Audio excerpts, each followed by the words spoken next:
नमस्कार मंडळी, माझं नाव शैलेश रासेकर आणि वारी जगन्नाथाच्या आजच्या नवीन भागात आपल्या सर्वांचे हार्दिक स्वागत। मंडळी, जगात प्रत्येक माणूस जन्माला येतो, जगतो आणि निघून जातो, पण काही व्यक्तिमत्व असे असतात की त्यांचे कार्य, त्यांचे विचार आणि त्यांचे अस्तित्व काळाच्या पलीकडे जाऊन अमर होते। अशा व्यक्तिमत्वांनाच आपण संत असे म्हणतो। एका संतांचे जीवन समजून घेणे म्हणजेच एका युगाचा आत्मा समजून घेणे होय। मंडळी, संत हे एका नदीसारखे असतात। ते सतत वाहत राहतात आणि येणाऱ्या प्रत्येकाला प्रेम, ज्ञान आणि करुणेचा स्पर्श देत असतात। जेव्हा माणूस माणसाला विसरतो तेव्हा संत जन्म घेतात आणि जेव्हा समाज दिशा हरवितो तेव्हा संत मार्ग दाखवितात।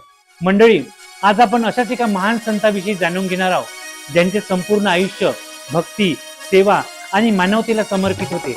ते म्हणजेच संत जगन्नाथ बाबा। मंडळी, आज आपण आलो आहोत विधेय सद्गुरू जगन्नाथ बाबा देवस्थान, साईनगर, राजुरा येथे।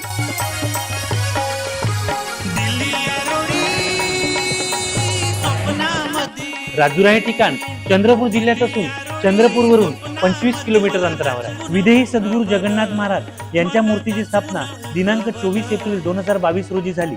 तसेच सद्गुरू जगन्नाथ बाबा यांचा वार्षिक काला दरवर्षी 24 एप्रिलला मोठ्या उत्साहात येथे साजरा करण्यात येतो। यामध्ये बाबांची दमनी पालखी सोहळा, काल्याचे कीर्तन, जागृती भजन व भव्य महाप्रसाद येथे आयोजित करण्यात येतो। मी सोनू कुडमे येथे विधेय सद्गुरू जगन्नाथ बाबा देवस्थान, साईनगर, राजुरा येथे जगन्नाथ महाराजांची मूर्ती स्थापना दिनांक 24 एप्रिल 2022 रोजी करण्यात आली।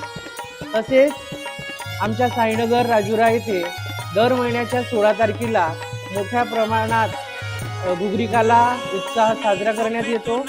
तसेच दरवर्षी 23 व 24 एप्रिल या 2 दिवशी वार्षिक महोत्सव साजरा केला जातो आणि या 2 दिवसामध्ये भजन, कीर्तन आणि महाराजांचं मंगल स्नान आणि सायंकाळचा पालखी सोहळा हा मोठ्या उत्साहात साजरा करण्यात येतो।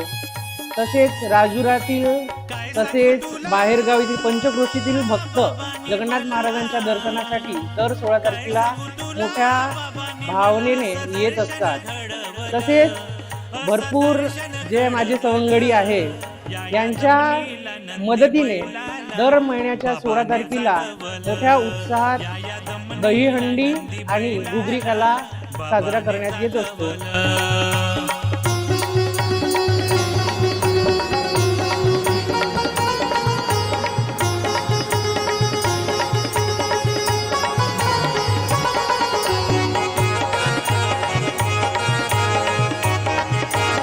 गुरु जगन्नाथ